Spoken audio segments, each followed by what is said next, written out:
Good morning, Chautauqua. Good morning, Chautauqua. My name is Jordan Steeves. I serve Chautauqua Institution as, there we go.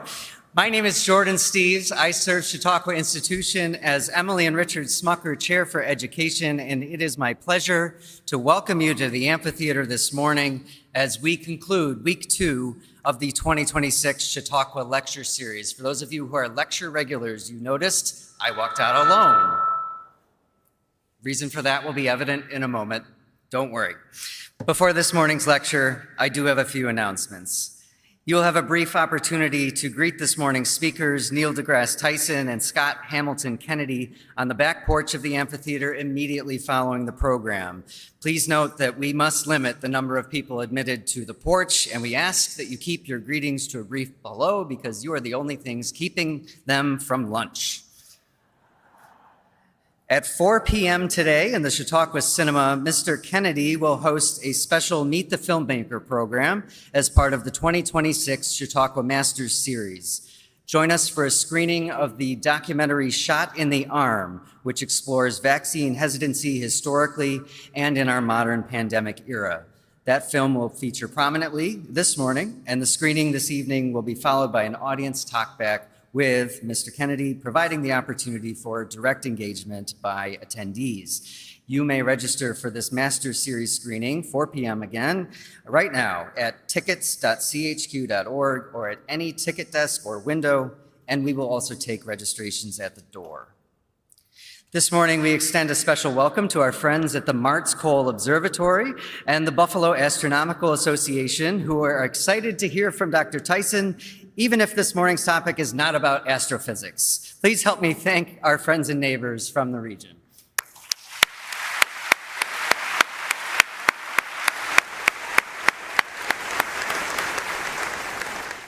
Please note our water bottle policy for evening performances that include concessions, which is the case this evening with Trombone Shorty and Orleans Avenue. Bottles must be empty with entering through the security perimeter, which you all just entered through, and may be refilled at water stations or with purchased water inside the amp. Please, more on this policy can be found in the Briefly column of today's Chautauquan Daily. As you engage with our programs this week, we hope you have a transformative experience and plan to join us again in 2027. You can view our 2027 themes at 2027.chq.org. We are also excited to extend an enthusiastic invitation to you all in our collaborative planning process. And we ask for your ideas for speakers, artists, preachers, and topics to animate our stages and platforms inside each of those themes. In 2027, if you've enjoyed the programs this week, you may be interested in week 2, 2027, Applied Ethics in the Age of AI, which has showed up prominently here all week. Week 3, titled simply Trust. Or week 7, Celebrating Excellence, a week in partnership with the Pulitzer Prizes. Very proud of that one. We welcome your submissions for ideas at 2027.chq.org. In addition to our in-person audience here in the amphitheater, we are pleased to welcome those of you watching and engaging with this program on our Chautauqua Institution YouTube channel. Thank you for joining us. All of you who are with us live, including the 3,000 or so here in the amphitheater, are welcome to participate in the Q&A at the end of our program. You can submit questions at any point during the lecture via our question portal at questions.chq.org using your mobile device. We have a special request from our speaker this morning that you include your name and where you're from, along with your questions. So just factor that in to the character limit. Same goes for our handwritten questions. You're welcome to submit those through our ushers, who will circulate after the lecture concludes and can provide slips of paper and pencils. And finally, out of respect for this morning's speakers to join us on stage shortly and audience members around you, please take a moment, reach into your pockets, pull out your cell phone, and make sure it's on silent. Don't be that person. Thank you. This concludes the morning announcements.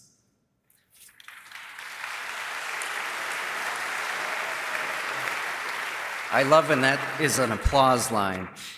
This morning, we conclude week 2 of the 2026 Chautauqua Lecture Series themed Breaking the News, Charting a New Media Landscape with a presentation on trust and media and science literacy with lessons and tips on how to be a good consumer of information and news.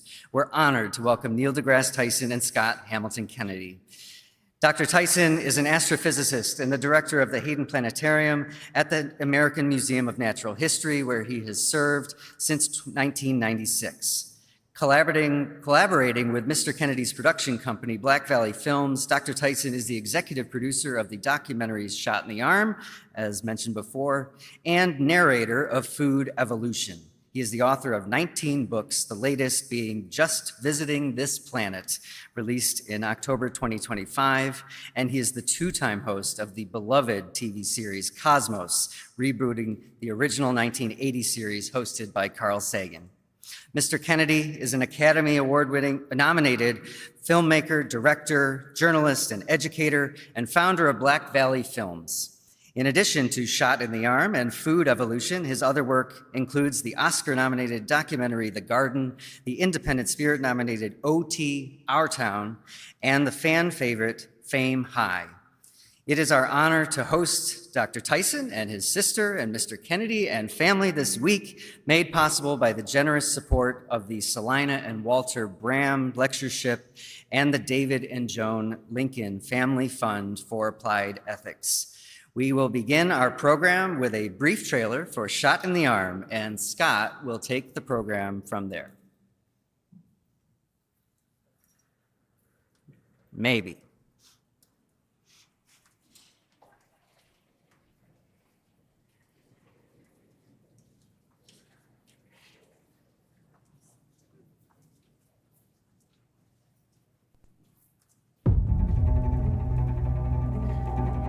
The survival of our species has always depended on advances in agriculture.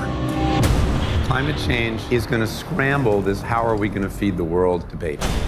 This is all about companies. This is about money. This is about power. It's much easier to sow fear than it is science. If you don't have food, then you're going to steal, you're going to kill someone. So, how do we make the most informed decisions about how we feed ourselves? The 3 most terrifying letters in the English language are GMO. I wondered how many people really know what they are. I don't know. I know it's bad. Genetic engineering is a modern form of breeding. The goal is to add useful traits into food. I am concerned about some of the health issues related to GMOs. More colds, autism, susceptibility to hepatitis, cancer, HIV.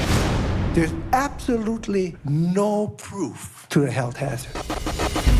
Never trust one opinion. You look at the consensus of experts. I don't think that genetically modified organisms are dangerous. You're either going to be GMO or you're going to be organic. They cannot coexist. If this is an organic planet we're going towards, you would see all the rainforest destroyed just to feed the current population. This is something I'm going to look into. Some people can say wild and crazy things. I trust the social media more than most medical doctors, more than the CDC, more than the FDA, more than the EPA. I don't need a scientific study. Things like that. We humans are wired to make our minds up and that's it. We make decisions based on our gut. When was the last time you changed your mind? Our intentions were honorable. We were trying to protect the future of the planet and the health of our children. It begs the question, how do you know that GMOs are the enemy? What if we got it wrong?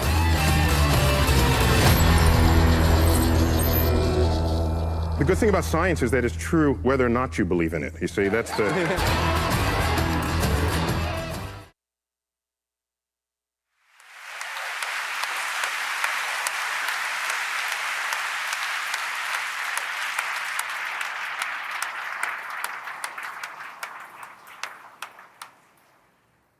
Good morning, Chautauqua. I am not Neil deGrasse Tyson. Thank you. Thanks for playing along. So it's a great honor to be here and such this special place. And I have to give a big thank you to the people who introduced me to this magical place, the Chautauqua Institution, my in-laws, Ted and Karen Borick. Would you please stand up and say hi? You're gonna get me choked up already?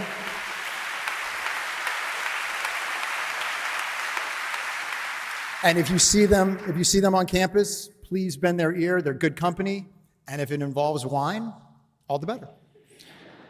Our story today begins in 2014 when our older daughter, Tessa, came home from middle school, very excited to tell me about a story that happened in her in her middle school science class. She said, Dad, you're not gonna believe what Miss Jones asked the class today. She asked a very simple question. Can you name something in your life that does not involve science? And the room went quiet, kind of like you all. And Tessa thought and thought. She said quiet, she raised her hand timidly. She said, is the answer nothing? And her teacher said, good job, Tessa, that's right. The magic and dangers of your smartphone, to the breakfast you had this morning, to whether you came to school in a gas or electric car, almost everything in your life involves science. And she asked them about that because she wanted to warn these young people about a very significant thing that she was seeing all the way back in 2014. That science is under attack, not just as a subject, but as a method for telling truth from lies. And if we lose that ability to follow evidence, we lose something very, very significant in a functioning society. And I hope you notice that this teacher used storytelling to do that. And in a way, public school teacher, by the way, if I may underline that. Yes, please.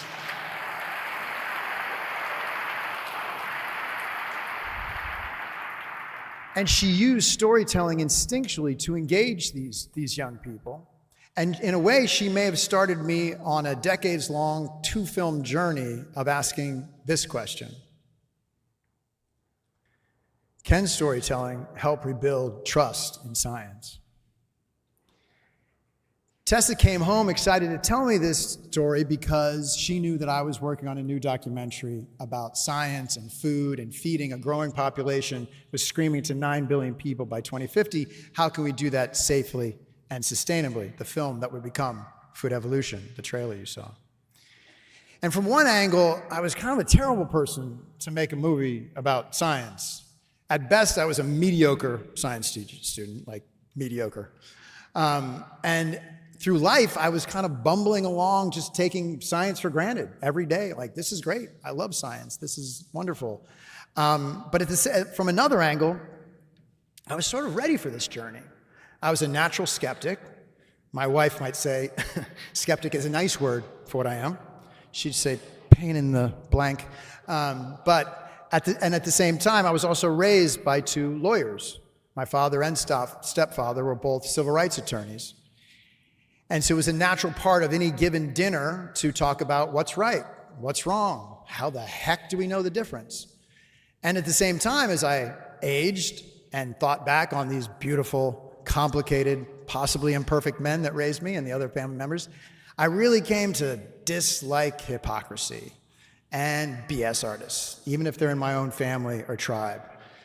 So as we moved forward, in looking for something to make a film about food and science, I found GMOs, or genetically modified organisms, and some strange contradictions and controversies in how the public perceived them.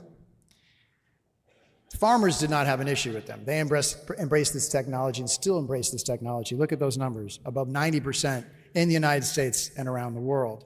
And millions of people, that means millions of people, including all of us, are consuming these products daily with zero evidence of health effects. Now compare that to this poll. Let's read that. Scientists feel 88% confidence in the safety of GMOs, and the public, 37%. And that was the largest gap, 51-point gap, was the largest gap of any poll that Pew did in that. And one of the reasons they felt that way is that the top scientific organizations in the United States and around the world tested the GMOs, including the pesticides involved in them. We can talk about that in the Q&A if you want to. But it's the fear that was around these issues kind of tracked with my own experience in my hipster liberal neighborhood of Silver Lake, where there were a lot of parents that avoided GMOs out of safety of their children and the planet. This is an actual text I got from a young mother when we had young kids. She said, "Can I borrow a few ounces of org milk?" I replied, "Probably not organic, but come on over." She didn't reply. Then later, we had a rough cut screening of Food Evolution, very important part of my process, kind of like peer review, where you play the movie and see what works and what doesn't work. And another mom, not trying to throw the moms under the bus, but another mom, another neighbor, college educated, liberal, kind, well-intentioned mom, saw a story in a subplot in Food Evolution that involved GMO technology saving the banana industry in Uganda from a terrible virus. She saw that, and she said afterwards, when we started doing the questions, she said, well, without any irony, well, GMOs are okay for those people in Africa. Yeah. I'm gonna send her a recording of that groan. And she's gotten a lot better, by the way, but it is groan-worthy. That's the power of confirmation bias and the power of communication. So we knew we had a lot of powerful issues and drama to wrestle with, which is great for a story, but allow me to point out a few of the people who fomented some fear around GMOs, because you're gonna see them later in the talk. This is from left to right, that's Zen Honeycutt on the left, and on the right, that is Vani Hari, also known as Food Babe. Does anybody follow Food Babe on the socials? That's one, all right, thank you. We'll talk after. And that in the middle is Dr. Oz, who blew up to prominence as a medical expert on the Oprah Winfrey Show. Thank you, Oprah. So the whole journey with Food Evolution changed when I saw the following clip on the YouTube. Let's take a look. What most people don't know, but they should, is that practically every food you buy in a store for consumption by humans is genetically modified food. We have systematically genetically modified all the foods, the vegetables and animals that we have eaten ever since we cultivated them. It's called artificial selection. That's how we genetically modify them. So now we can do it in a lab, and all of a sudden you're going to complain? If you're the complainer type, go back and eat the apples that grow wild. You know something? They're this big and they're tart.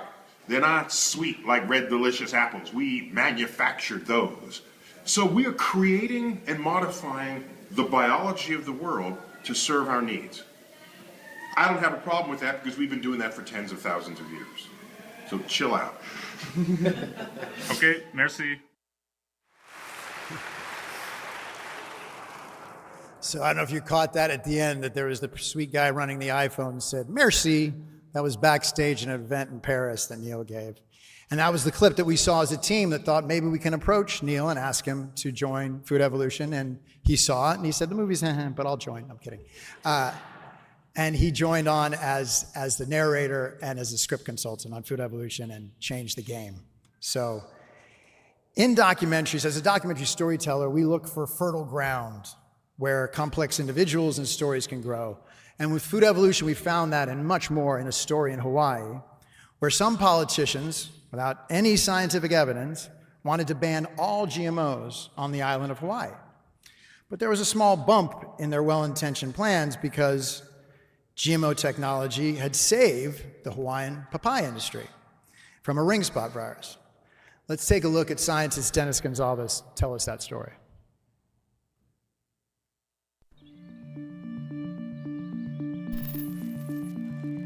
20 years ago, the Big Island papaya industry had been thriving. Growers were shipping 60 million pounds of papayas a year. But then insects began spreading a devastating virus called ring spot to nearly every papaya tree on the island. In about 3 years, the trees were dead. The industry literally wiped out. Nothing stopped the spread. Not physical barriers, not pesticides, no methods, conventional nor organic, could halt the virus. As a scientist, when nothing seems to be working, you have to think of alternative solutions. And I had this idea. the idea of vaccinating a plant through genetic engineering, what we did is we took that hypothesis, we isolated the gene from the pathogen, we cloned the gene using recombinant DNA technology. We used a gene gun to introduce our clone genes into the cells of the papaya. And it doesn't work the first 2 or 3 times, so you have to repeat these experiments. And it took us 7 years of research. We continue until we're satisfied that we have the correct sequence. Now this is the scientific method, and you have to verify your results. Years later, our results were dramatic. The non-genetically engineered papaya is not growing. The genetically engineered papaya is growing. So we concluded that this genetically engineered papaya that we had was resistant. We released seeds to the growers for free. Essentially, we saved the papaya industry. That's it.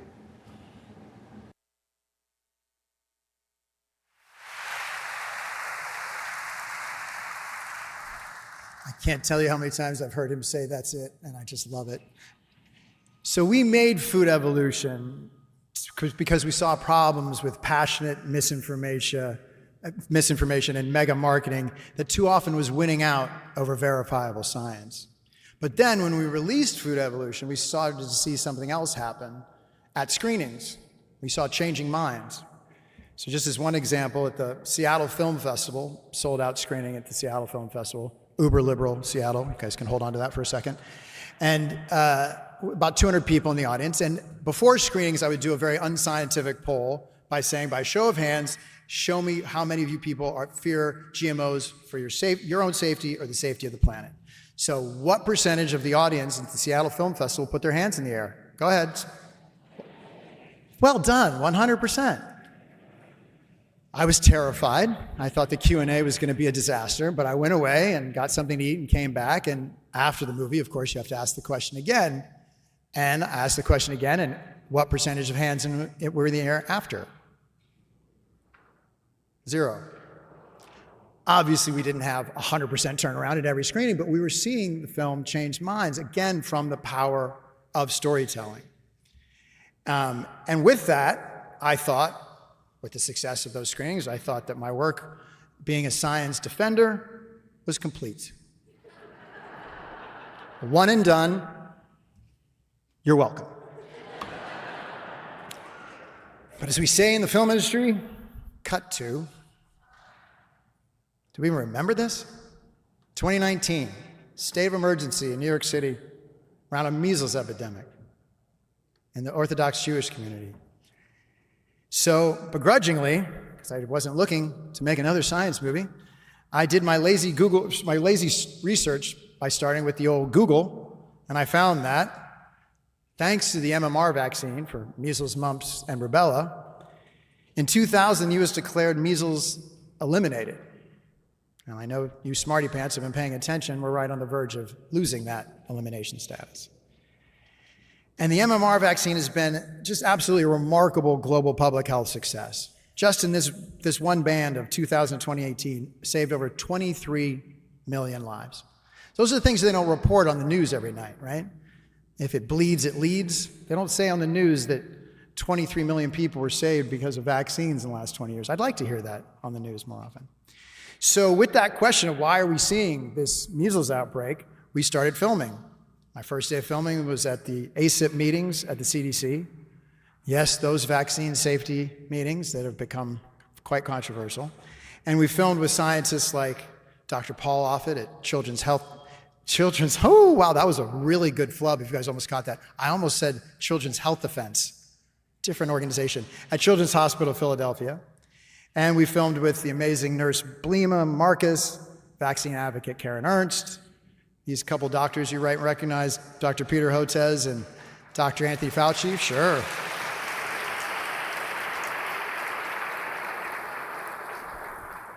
As well as the other side. Some proudly say that they're anti-vax. Some say that they just want to have safe vaccines, like all those people I just showed you weren't trying to have safe vaccines. These two are Del Bigtree on the left. My wife, there you go, that's fine. Thank you, absolutely. It's this side of the room, I get it, that's fine. My wife calls Del Bigtree the used car salesman of the anti-vax movement. And next to him is Andrew Wakefield, the OG doctor who started the misinformation, thank you, misinformation around vaccines having anything to do with autism in his fraudulent study that was retracted, and he did lose his medical license.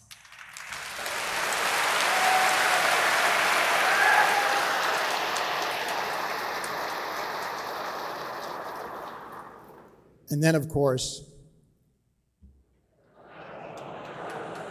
oh, good. Nice. All right. That's not me, Bobby. I didn't boo. Bobby. But I did put this slide up at a medical conference once, and way in the back, I heard somebody go, bum, bum, bum, bum, bum, bum, bum, bum, bum. Very funny. Scientists are funny. And just to be clear, Robert Kennedy Jr., Scott Hamilton Kennedy, no relation. No relation.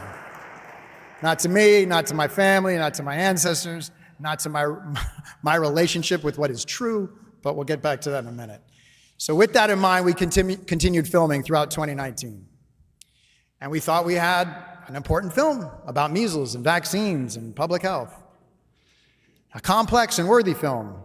You smart people are seeing where this is going. And then COVID happened. And to say the least, things got a lot more complicated. And then later, during editing, I reached back out to Neil. Thankfully, he had not blocked my number. And I asked him to take a look at Shot in the Arm, and he watched it, and he came on board as an executive producer of Shot in the Arm. Let's take a look at that trailer.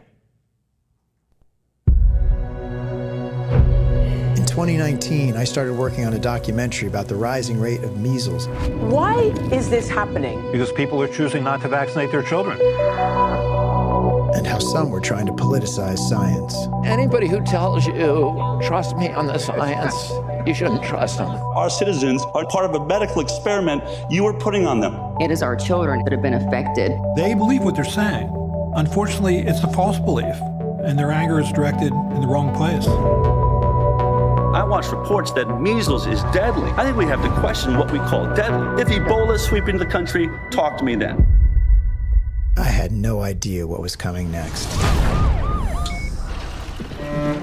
Lockdown day one. From the beginning of COVID, our family struggled to make sense of what was going on. I did think that the arrival of COVID would be the end of the anti-science world. Were you right? I was never so wrong in my life. The vaccine itself is going to kill far more people. Conspiracy theorists play into distrust. Don't trust the experts. Don't trust scientists. It's going to be a disaster for mankind. I absolutely see the pandemic as an opportunity. On January 6th, these are the anti-vaxxers. You've been sold a lie. Del is selling a lie, and he's selling it hard, and we're just offering the truth. Science isn't political, at least it shouldn't be. Vaccines have allowed us to live 30 years longer than we did 100 years ago. That's what vaccines can do. This is Vax Talk, the podcast for people who prefer not to get polio.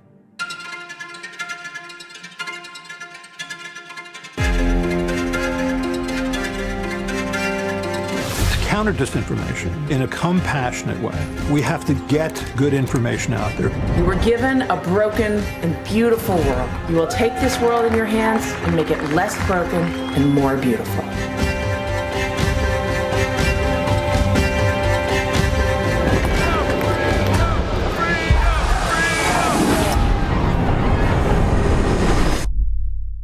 Once the truth doesn't matter, then it's not a democracy anymore.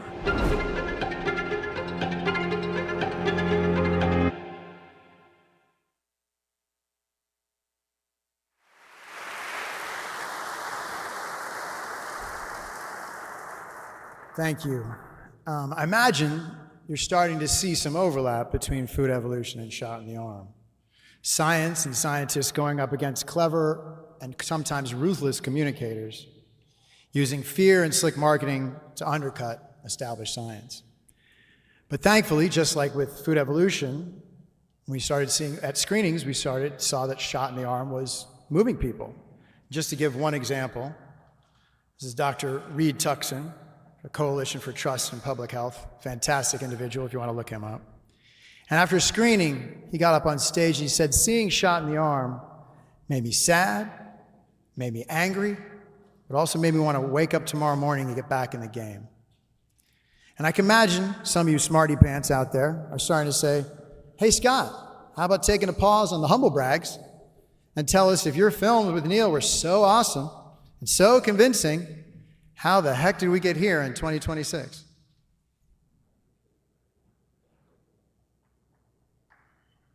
Now, these are the people I said we would see again. That's Sen Honeycutt seated and Food Babe at the podium, Robert Kennedy Jr., and again, Dr. Oz, who now have control and influence over basically every aspect of our science and public health. Influence over, not complete control.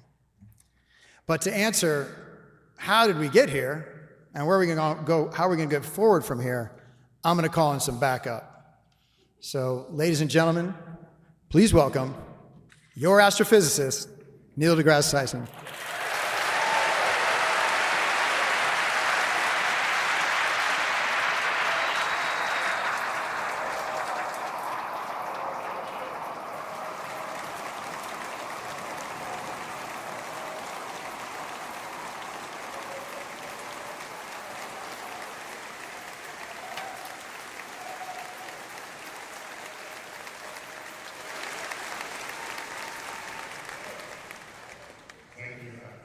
Prefer the standing ovation after. Then maybe I know I earned it. We'll find out. Thanks for this very warm welcome for Scott's projects, what they mean not only to us, but of course to the community, the nation, the world. But before I begin, just two quick announcements.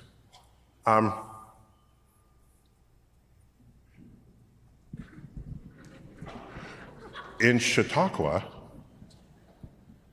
where do you hide your black people? It's just a question. Oh, you go.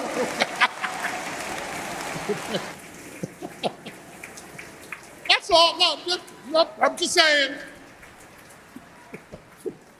Okay, and one other thing, we have some astro folk who were announced. I just want to say my latest book is not what was described. It just came out 2 months ago. They might have missed it. It was called Take Me to Your Leader. It's advice for your first alien encounter. So,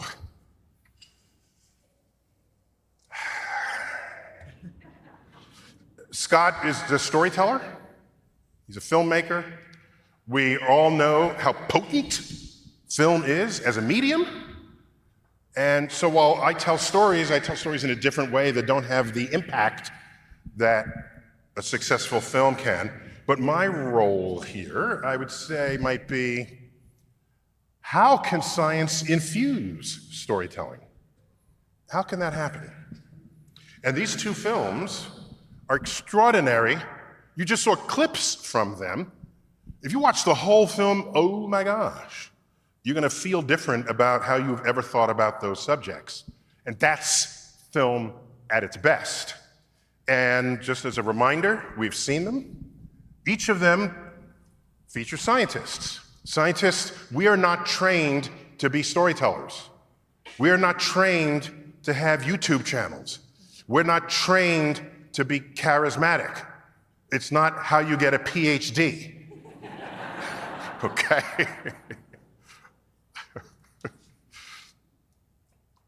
If you go to a party and someone is the life of the party, chances are they don't have a PhD, okay? I'm just saying. Statistically, okay? Statistically. Not 100%. Statistically. So while we know we've got objective truths, my father, who was a sociologist active in the civil rights movement, one of his bits of wisdom to me, my brother, and my sister, it's not good enough to be right. You also have to be effective. You could sit there and say, I know I'm right, and you're an idiot, and what good is that? How are you influencing anything? People just digging their heels harder into the ground. Very important. I carry this with me every day of my life. And the idea of, on being wrong,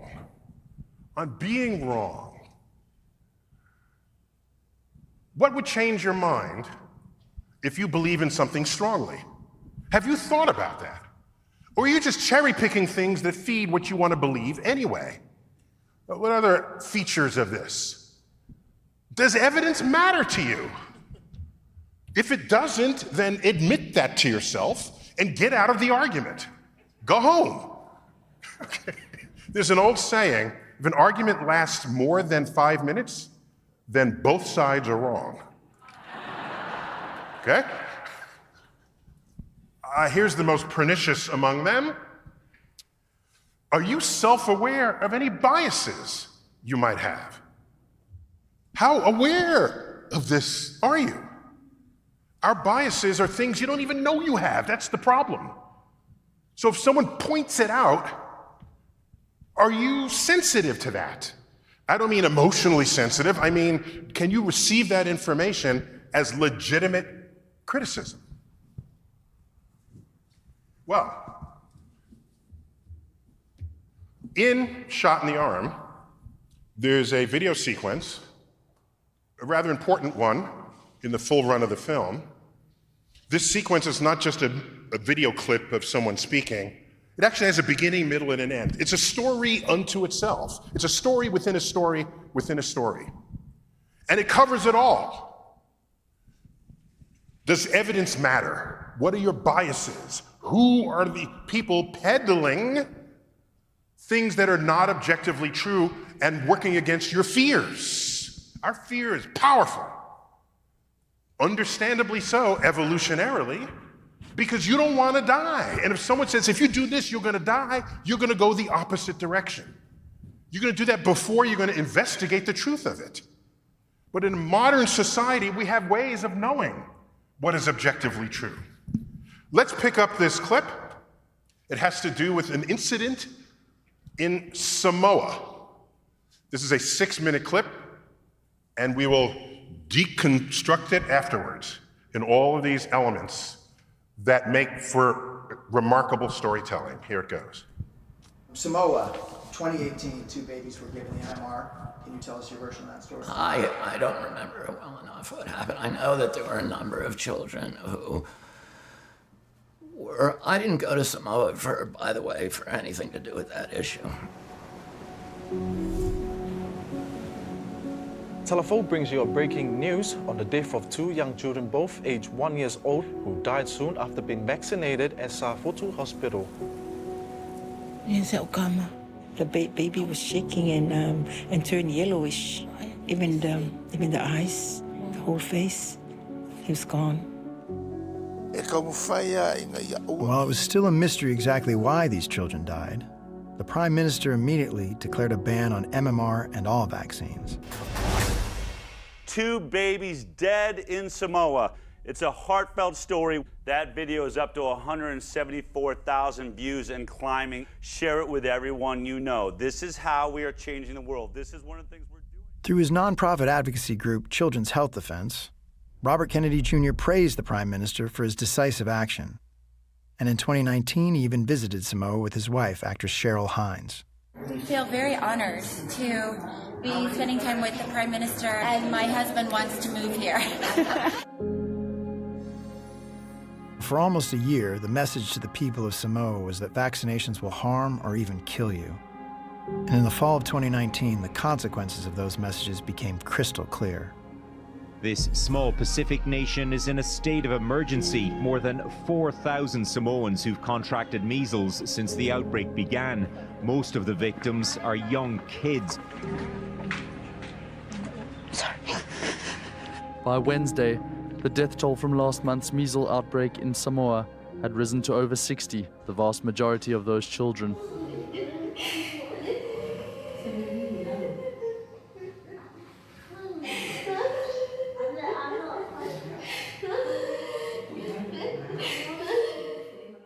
Samoa has shut down schools, banned minors from public gatherings, and mandated that all citizens get the MMR vaccine. This is a painful lesson we have learned from the current crisis. In a significant change of heart, the Prime Minister publicly received the MMR vaccine, reinstating MMR across the country. I assume you know the Prime Minister changed his mind and got the MMR vaccine. I have no idea. I never talked to the Prime Minister of Samoa about anything to do with vaccination. Months after his visit to Samoa, as the cases and death toll were rising, Robert Kennedy Jr. wrote a letter to the Prime Minister. He began by sharing his condolences, but quickly pivoted to being, quote, dismayed but not surprised to see media reports that linked the current measles outbreak to the so-called anti-vaccine movement. And he went on to suggest that the outbreaks were not caused by inadequate vaccine coverage, but instead caused by a defective vaccine. When in fact, all evidence points to Samoa's measles outbreak happening because of the decline in vaccination rates.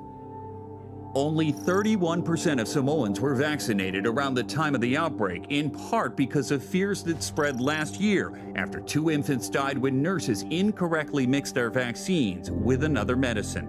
2 nurses mixed vaccine powder with expired muscle relaxant anesthetic instead of water. It wasn't the vaccine that killed those children. It was just a human error. Do you have any idea of how many cases of measles were in Samoa between, say, 1986 and 2019?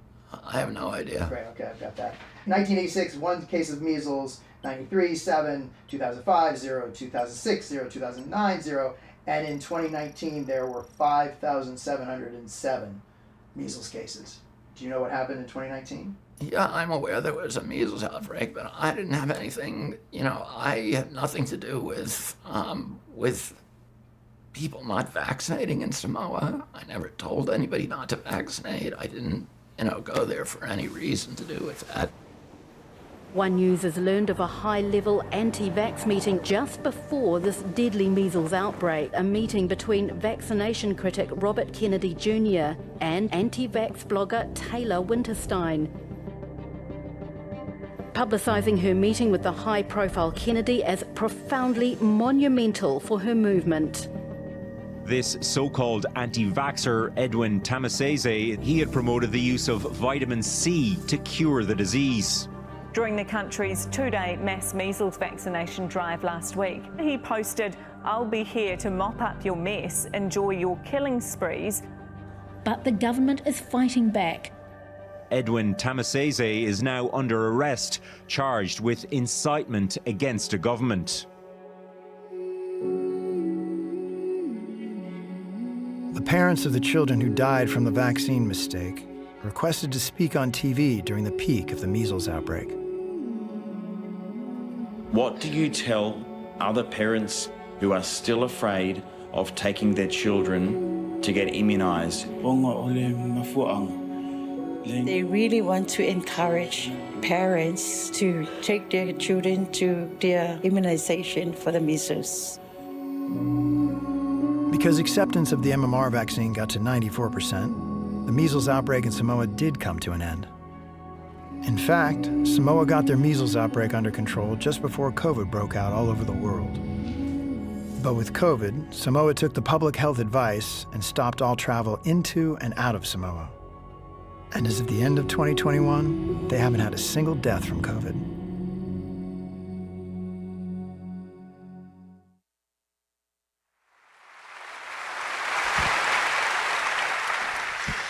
That's a whole story right there. That's a short story that can live on its own. We see human emotion, we see family relationships. There's a villain, right? There are people misunderstanding information, others trying to correct that, to rectify the narrative. You saw how quickly, when the 2 infants died, which at the time the reason was mysterious, but the anti-vax movement immediately said that the vaccine is killing us, without realizing that it was actually a mistake. But if you have a bias that has whatever foundation at all, you're less likely to search for what the real answer is. You'll ride what fits your confirmations, justifiably known as a confirmation bias. Well, what is science? I'm going to tell you. I'm going to tell you what it is. You might have learned about the scientific method in school, hypothesis testing. All of that can be simplified to this sentence: do whatever it takes to not fool yourself into thinking something is true that is not, or that something is not true that is. Do whatever it takes. Don't rely on your judgment. Don't rely on your testimony. Get some kind of recording that doesn't involve your human senses, which are fallible. We know that from science, and we know that from psychology. We've known that since kindergarten. When we sit next to each other and you play, what do they call that? Telephone. You remember that? You start a story over here, and by the time it passes the 6th child, it's completely different. You can do that with adults and get the same result. You know what else science is? It requires a facility with probability and statistics. We're especially bad at that. You want evidence? Entire industries exist to exploit how bad we are at probability and statistics. They're called casinos.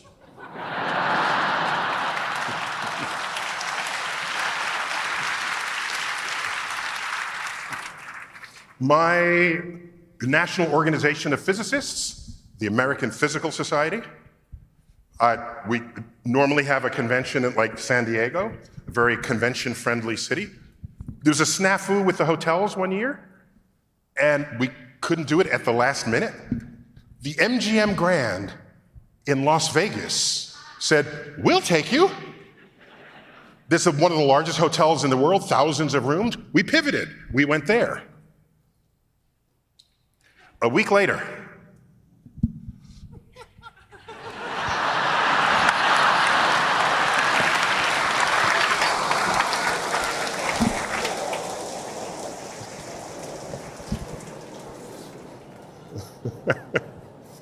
we've never been invited to return. Statistics matters. It matters. Here's another tragic story in Texas. A child who died of measles. By the way, measles is one of the most contagious diseases that exists, and we have a vaccine for it. It's especially disturbing that it's at the center point of an anti-vax movement. They stand by their decision to not vaccinate. Well, you say, well, what are they doing? So they somehow believe that their child would have had for the siblings, would have a higher chance of not dying by not being vaccinated than by the disease no, did I say that right? I'll start over, thank you.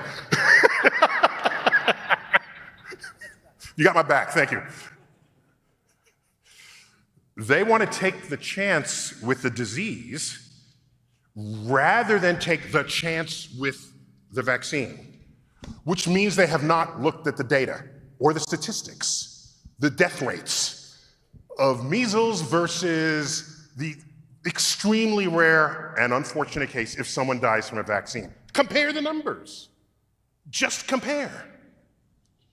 When my wife and I were raising our kids, we looked at the risk of death for children: drowning, car accidents, choking.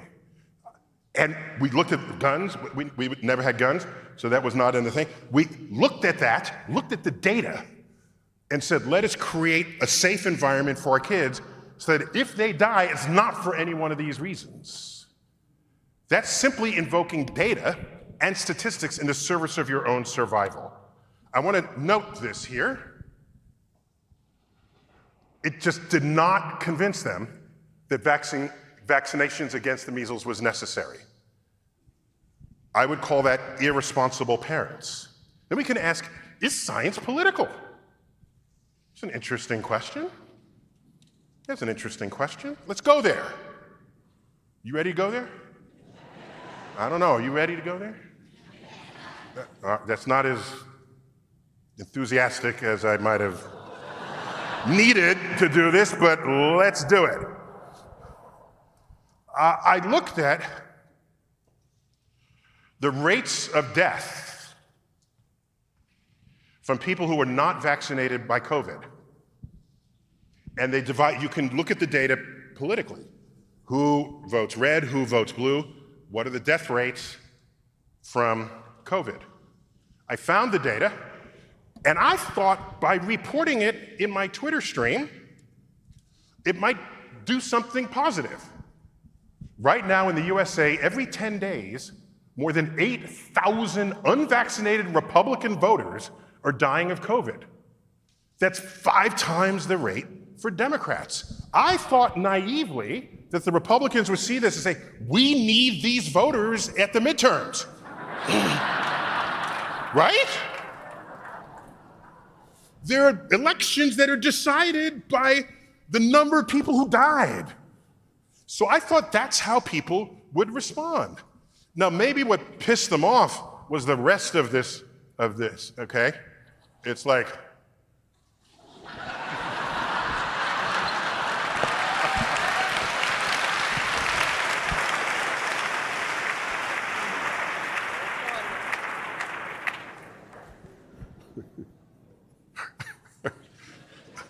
if you can't read this script, I'll read it for you. How to die like a medieval peasant in spite of modern medicine. I thought I was, okay, I thought. But who is anti-science? Who is anti-science?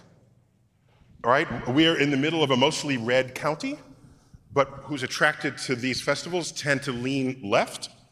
And I can tell you this, many people who lean left think of the folks on the right as being anti-science. It's a trope, even.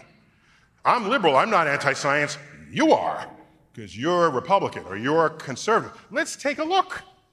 I compiled a list.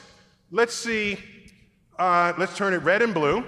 And so conservatives, there's many of them that'll deny climate science, okay? All right, and there's some mostly evangelical Christians would deny biological evolution. Liberals, however,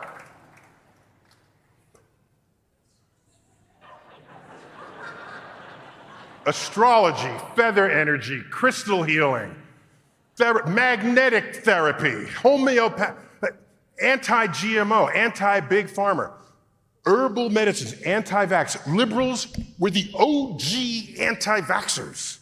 You got to realize this. They started the anti-vax movement. That's how you got RFK Jr. involved. He's fundamentally liberal. He's from the Kennedy line. This stuff that happened was late. He started the River Keepers to protect rivers, and he sued corporations for polluting rivers. That's a liberal thing to do, okay? So that everything on that list, if you embrace it at all, you are rejecting some or all mainstream science for what it has to say about that. It requires some rejection. The difference, of course, is if you're into magnetic therapy, it doesn't pose an existential threat to civilization the way denying climate science does, okay? So it tends to be a more personal thing. So Oh, and by the way, and in the last years, herbal medicines and anti-vax became purple. But the reason the right is anti-vax is not for the same reasons the liberals are. It's because freedom, don't put that, the government can't put it in me, freedom. It's like a freedom thing. It's not an anti-pharma thing. But the results are the same. There you have it. Okay. Here's a brilliant quote. The limitations of well-intentioned liberals. That's kind of the subject of these two documentaries. The limitations of well-intentioned liberals, and where did that quote come from? Scott Kennedy said that, okay?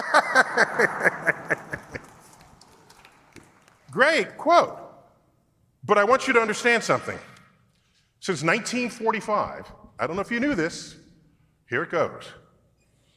Republican presidents have funded significantly more science than Democratic presidents.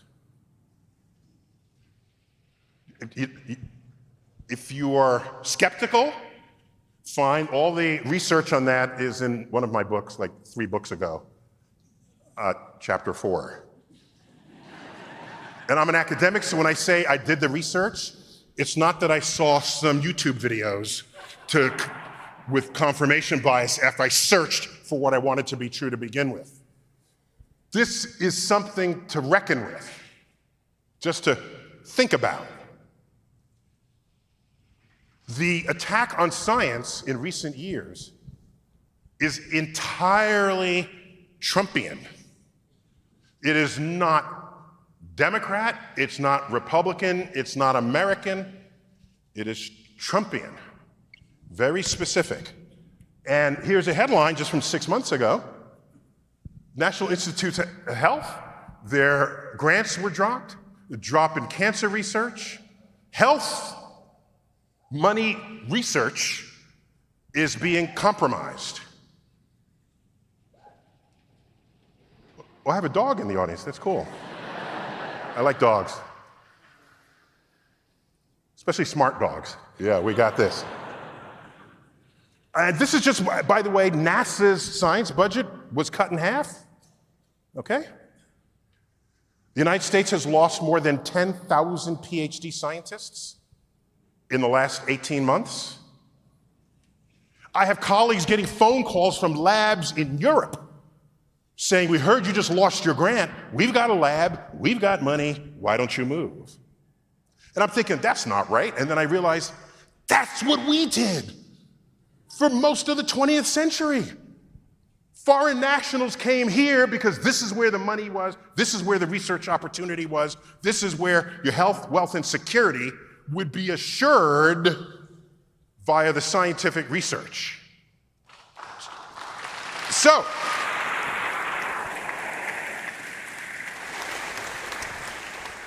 we can ask, given the state of things, do Scott and I just suck at our jobs? Was there any glimmer of hope at all? At all? Because you don't always know what impact you have. Well, that was a December. Let's go to January. This is a press release from the Senate Committee on Commerce, Science, and Transportation. Here's the headline. Science survives an existential threat from Trump budget as Senate rejects the gutting of NASA, the NSF, and NIST.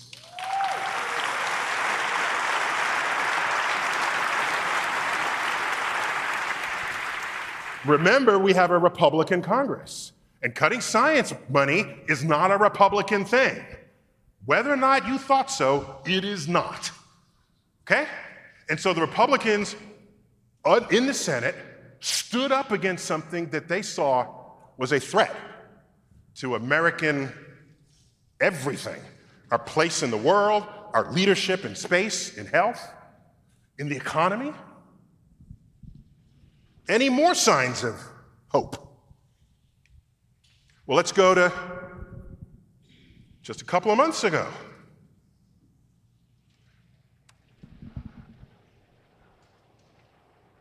Oh my gosh! Can I get an amen for that? Can I get a witness? The federal government had not based its decisions on science. The judge strikes it down. I would later learn from Scott. Scott, who helped inform that judge? Oh, it's Richard Thomas is one of the key lawyers in that case, yeah. But how do you know Richard Thomas? He's a buddy. He really likes my movies. So it's not simply whether it influences an individual. If it influences someone who has influence, there's a magnifying force going on. And so I'm reminded with the health thing, here's the text from a cartoon. It says, something's just not right. Our air is clean, our water is pure, we all get plenty of exercise, everything we eat is organic and free range, yet nobody lives past 30. Science matters here, okay?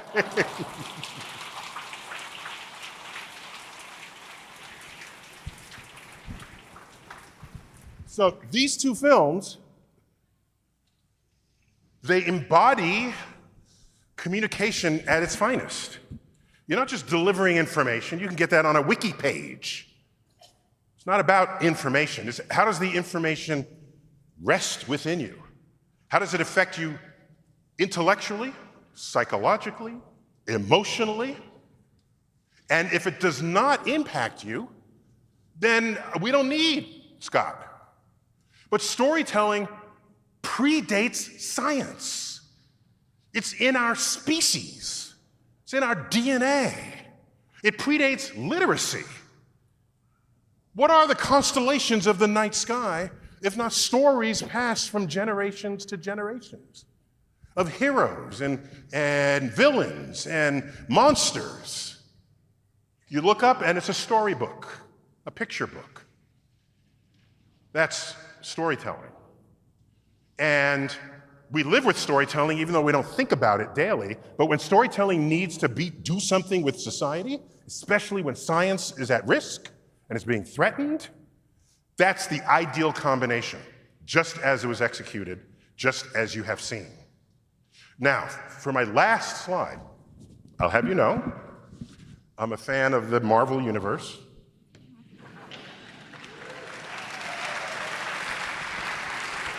Primarily because almost every one of the Marvel superheroes, Thor accepted, got their power through some science.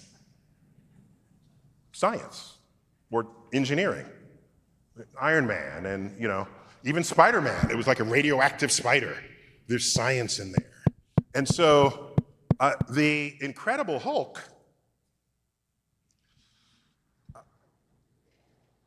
he changed because you wouldn't like me when I'm angry because I always back up my rage with facts and documented sources. The Credible Hulk.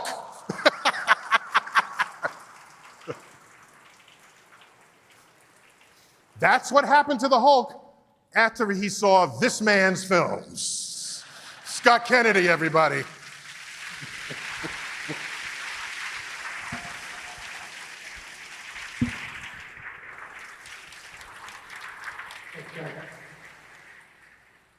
Thank you, everybody. We're going to move on to a Q&A, so thank you guys so much.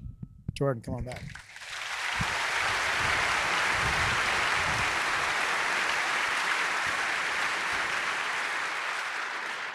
We are transitioning to audience-moderated Q&A. You'll be pleased to know we're going to take a little extra time.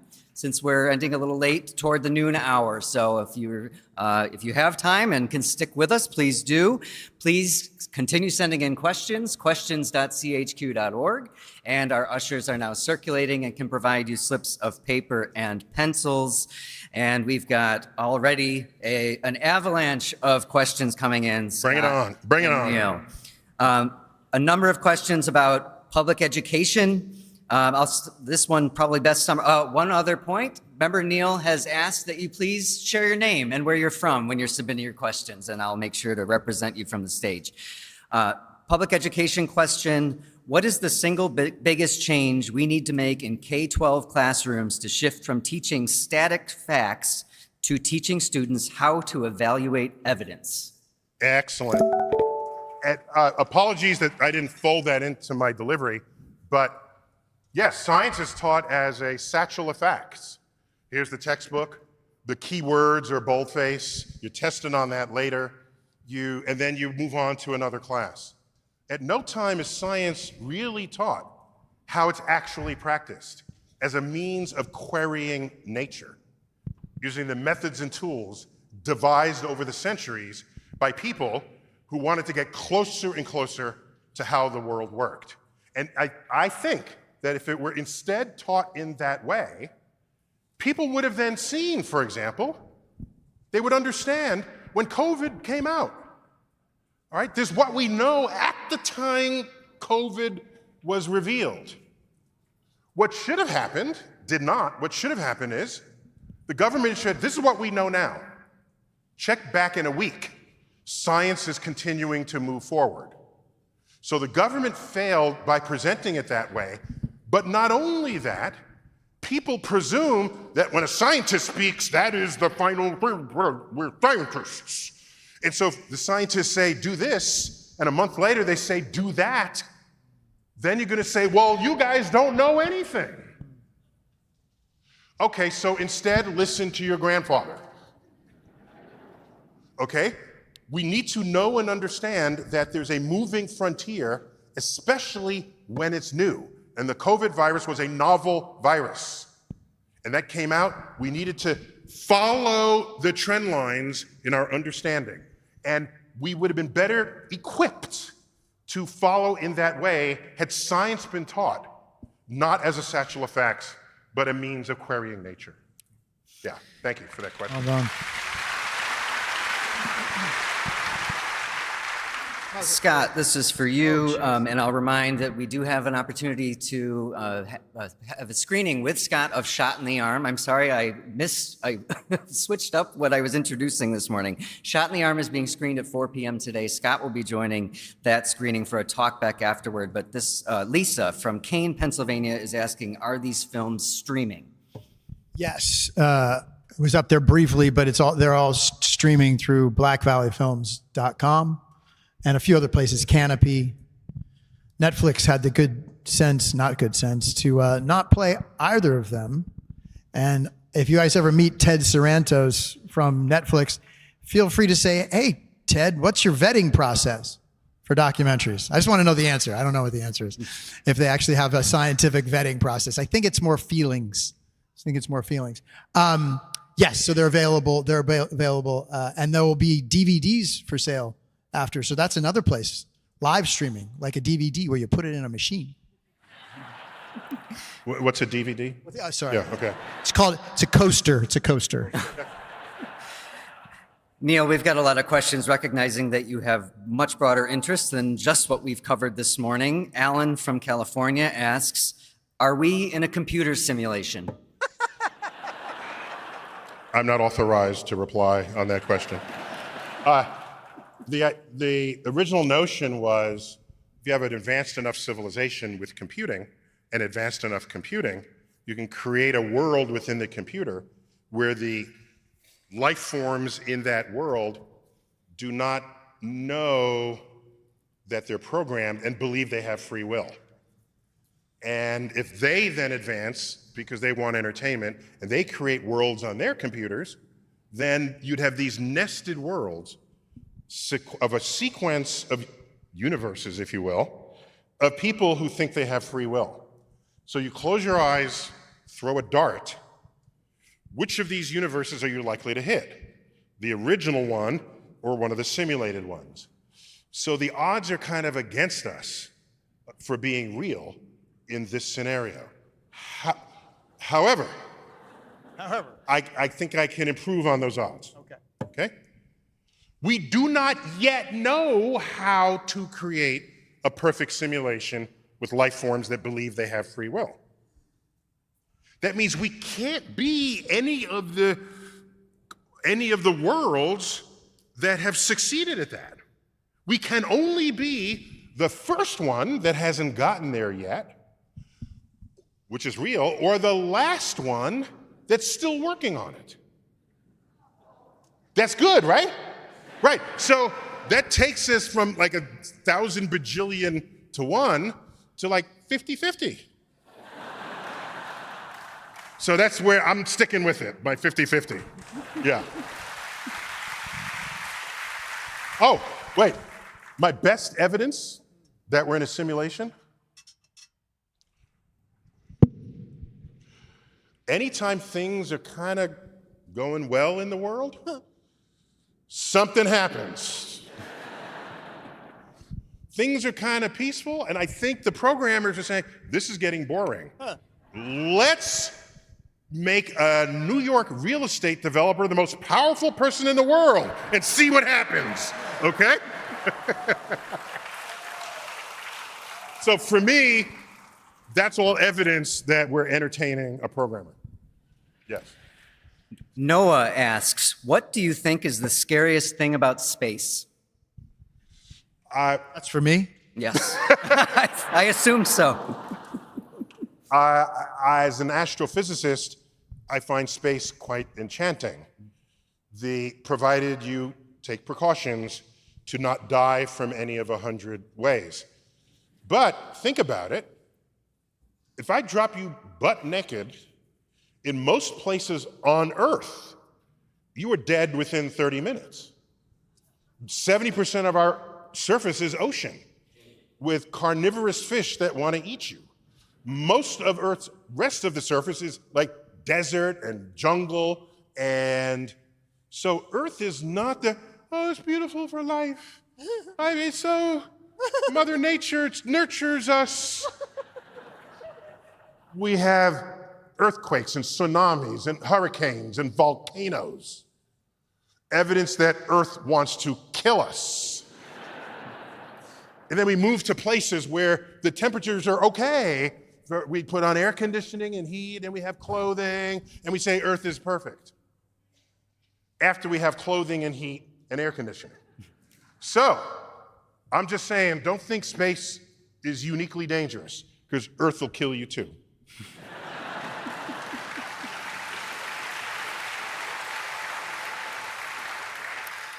So back to the subject matter from most of this morning. Judy from Shaker Heights, Ohio says, there is skepticism of vaccines due to a distrust of the pharma industry that profits immensely from manufacturing them. What is your perspective? I'll take a little of this and then throw it to you, Neil. Yeah, that's a perceived conflict of interest, and we don't get into too much of the capitalism of those situations in the film. But one way of looking at it would be that I don't want to have perceived conflict of interest. I want to have actual evidence of a conflict of interest. So I have a humble social media following. One of the challenges I've given to Robert Kennedy Jr. is show us your medicine cabinet. Show us your bills where you go to the grocery store, right? You say all these things about big pharma. You say all these things about big food. I promise you, he's got peanut butter Captain Crunch in his cabinet right about now. That's a different conversation. But sorry, I lost the thread. Bring it back again. Bring it back again. Jordan, I'm right here with you. What's the question again? Oh, hold on. Oh, sorry. He's looking at 20 questions ahead. Sorry, everybody. I'm feeling peckish. It's time for lunch. It was conflict of interest. Oh, conflict of interest, yes. So you can say that Big Pharma has a conflict of interest, but you can also ask I want to know if those products are safe and have they been tested and they've been tested and they've been tested and they should be tested again.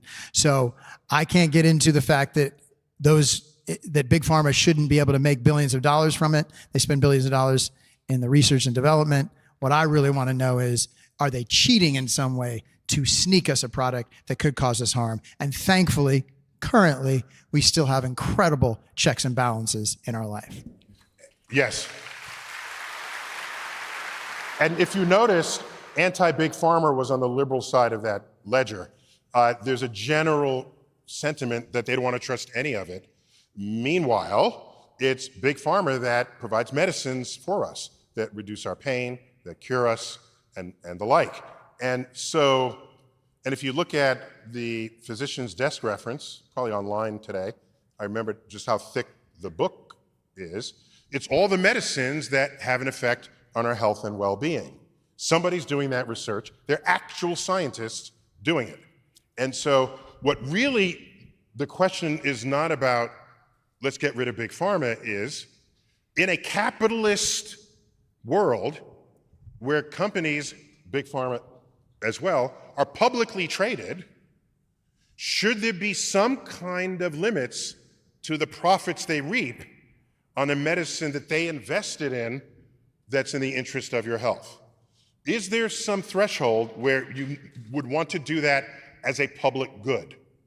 And so we have to come together to make that happen as a nation.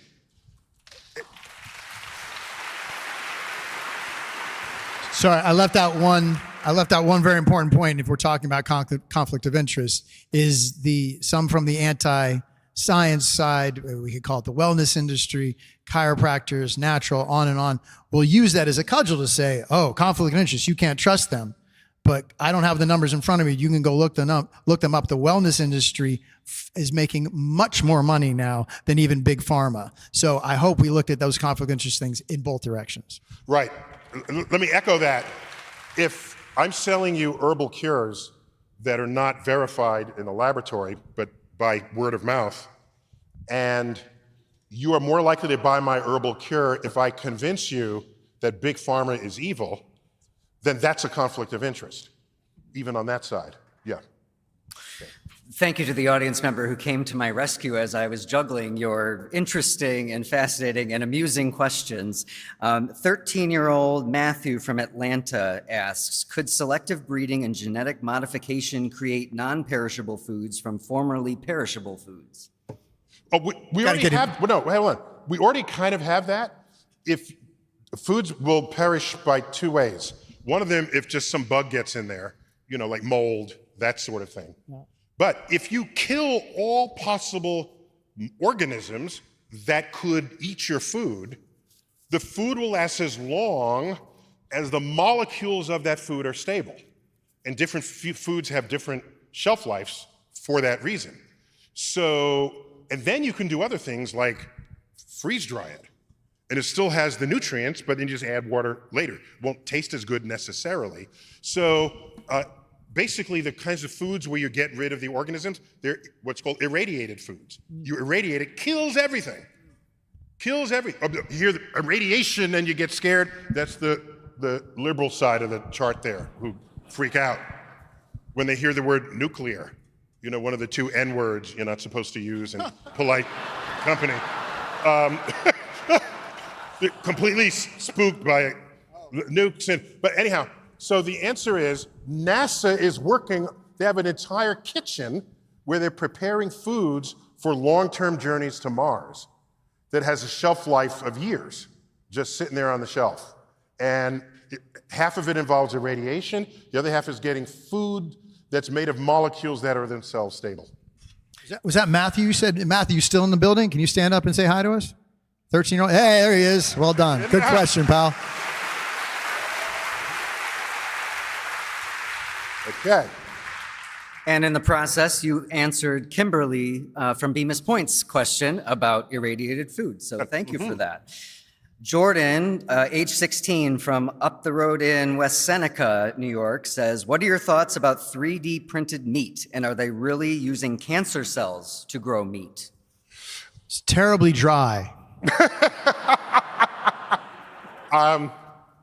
So I'm an omnivore who is slowly reducing my meat intake, not for any health reason, but I care about the environment and the cost to the, and so I was having dinner with the philosopher Peter Singer, who is largely responsible for the modern vegan movement.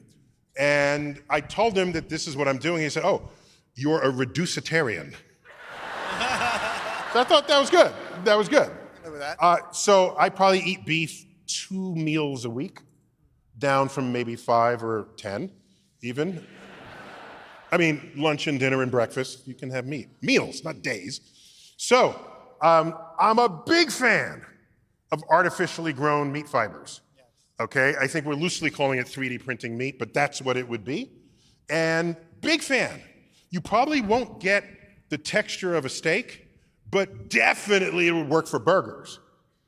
And if you have burgers, and imagine that future where I'm a chef and I infuse my meat fibers with a flavor that's my unique cocktail of burger flavors. And then you have the burger wars. This would be great. I'd eat burgers forever. Forget the T-bone steak. So I think that's an important path to the future, to reduce our dependence on farm animals, yet not give up something that so many people embrace and enjoy. It's most likely going to be lab meat more than just like some printer that you get from Staples. Yeah, I don't care what the source Which way? is. Yeah, sure. It's just not formally a cow. Yes. By the way, in one of my books, I have a chapter called Meatarians and Vegetarians. Yeah, I went there in it. I had a deep thought I was going to share with you in that moment. We eat more vegetables. Eat the meat. Yeah. Cows are themselves GMOs. There are no herds of wild milk cows wandering the countryside. We invented cows as a biological machine to turn grass into steak and milk. And so if we no longer eat cows, cows themselves might go extinct, or there'll be millions of cows that will never be born.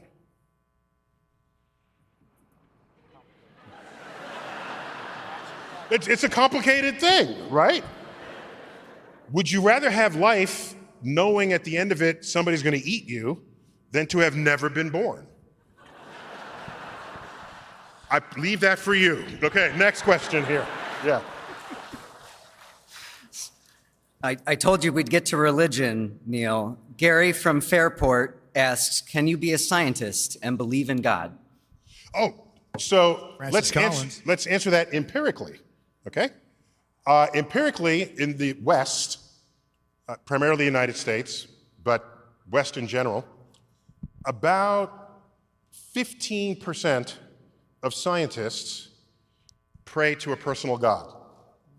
So the Pew Research used to poll this often. They used to ask, are you religious? And that's not the right question. Because there are people who go to church or synagogue every week, or they go to mosque, and they go there just for the cupcakes, or just for the social encounters. That you're not religious, you're doing it ritualistically.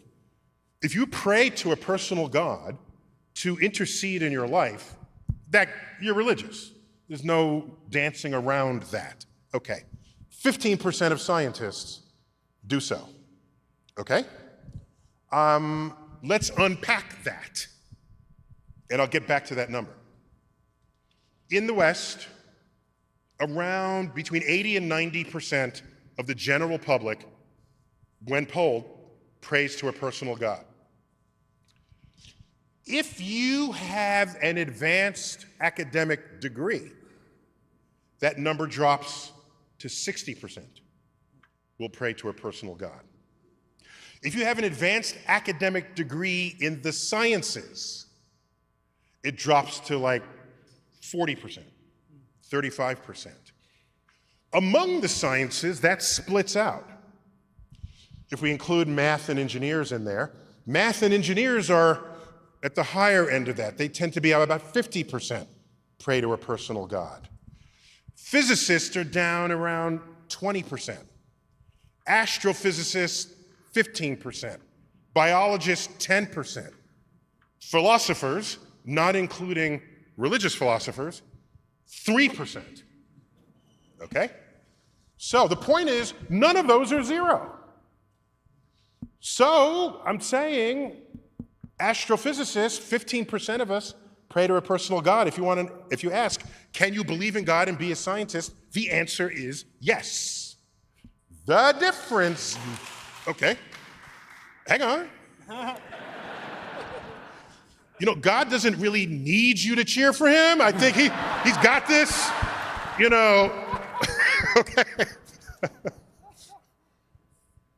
The difference is the active scientists who pray to a personal God are not getting their science from biblical Genesis, okay? That's the difference. Even Francis Collins, who has visited this space to talk about biology and doubled up the next day and talked in the religion group, he's a born-again Christian and a biologist. He was head of the National Institutes of Health. But if you ask him, tell me about evolution, he'll give you a full discussion about it. Evolution is real to him. Was the universe created in 6 days? Dr. Collins, of course not. It's 14 billion years old. He's not, so just because someone believes in God and is even religious as we might define it, doesn't mean they're following chapter and verse an account of the creation. There's a difference. Even the Pope, who talks directly to God, I'm just repeating what he says. Even the Pope, in recent decades, especially after burning heretics at the stake and all of this, they've come along. In 1992, they forgave Galileo. Officially. A little late, but it's progress. Even the Catholic Church says we have no problem with evolution. Evolution by natural selection. But there's a branch at one point in the ape family tree, one branch peels off, and God breathed the spirit of a soul into that branch, and that branch are humans, and everybody else is the rest of the animal kingdom. So that's quite far along in what science is being embraced by this most supreme of religious figures, who we presume believes in God. So don't equate believing in God with saying the universe was created in 6 days. They're not one and the same. That's my answer. Thank you. So in our closing 3 minutes, 2 more questions, one for you, Scott. Hopefully a quick answer on what is your next documentary? What are you working on? Good one. This is from Annie from Massachusetts. Wait, how about this? Can we end on that one? Because I want him to end. I want that to be the last thing people hear. Perfect. Let's bring in the others. Go. So why don't we end on that one? Well, okay, then before you do that, could you come up here? Yes. Look out. Who's this? Tell everyone what your shirt says. Oh, God, I can't even see it. You have to read it. Oh, it says, do the math. Yes, okay. Jordan, check. Add hope, subtract fear, end division, multiply love. Oh, T-shirt. love it. Love it. Do you want to give the other one first? Or it's going to require a much longer answer. Okay. Let's go with this one. Scott, what do you do next? So currently the next project has the working title of... And I blocked your number. You did block it now? After all this time? Well, social media. Let me slip in there real quick. Because he hasn't really had time to speak today, so we should... I narrated his first film, and then when he invited me back for the second film, I expected to once again be the narrator. And he says, no, I'm narrating this one. And I was a little put off at first, and I said, no, this is his journey through COVID with his family and his lens as a filmmaker, and I think it was brilliantly narrated, just as a dispassionate, this is what's going on, I don't know what to do next, let's explore it together. And so there's a time when the filmmaker is the right voice, and that was for Shot in the Arm. Good. Thank you. And that decision was not easy. It was just trying to be as humble, as simple way for me and my family to be a little bit of the all of us, right? The all of us that lived through this once-in-a-century tragedy. And if I may give a shout out to two of my family members, my wife, Catherine, and my daughter, Eden Marie Kennedy. Would you stand up and say hi? Who allowed me to point a camera at them. Scott, which one? Eden Marie was the whipped cream. That's what I was wondering. Which one put the whipped cream in her mouth? That's Eden Marie. That was her? Okay, I love that. Love that. So continuing my journey of trying to move away from defending science, I'm working on a documentary series now called Toxic, working title Toxic. And it was the starting point for it was trying to look at our history with that word, right? So if we can start very quickly from cavemen coming out of the cave and saying, let me eat that plant, that's delicious. Let me try that plant, it made me itch. My neighbor tried that plant and they died, right? Clearly this got a lot more safe and helpful when we got to the Enlightenment and going forward from there. But of course that word has much more powerful terms today when we think of toxic lying, toxic misinformation, toxic selfishness. And one of the largest subplots of that is toxic masculinity too. How'd you leave that out? Yeah, well, there's no toxic masculinity if there isn't toxic femininity, but we'll talk about that at lunch. Wait, it made me lose my thread. Damn it. I've got it. Oh, sorry. And one of the largest sub-stories within the film is toxic tort law. So tort law is where you sue companies for harm. Very important part of our process. You absolutely have the right to do that. Sadly, there is a $54 billion a year industry and growing of lawsuits that have no scientific merit, right? They've taken the David versus Goliath thing and flipped it on its head. So Johnson & Johnson's talc, there is no scientific evidence currently, I will let the other shoe drop, that it causes ovarian cancer. Don't yell at me, I don't work for Bayer, but the glyphosate, there's no evidence that it causes non-Hodgkin's lymphoma. It's not, as I said earlier, the science around the globe has looked at that information. I will change my mind if you show me different information. And that industry has gotten so bad that there are Wall Street firms giving money to law firms, investing in them so that they can feed you. Some of you, I'm sure, have seen these in your social media feeds. Now they're all AI saying, do you know somebody who had this or had that? You could make money on these lawsuits. So that's the next project, is trying to reset our relationship with that word toxic. As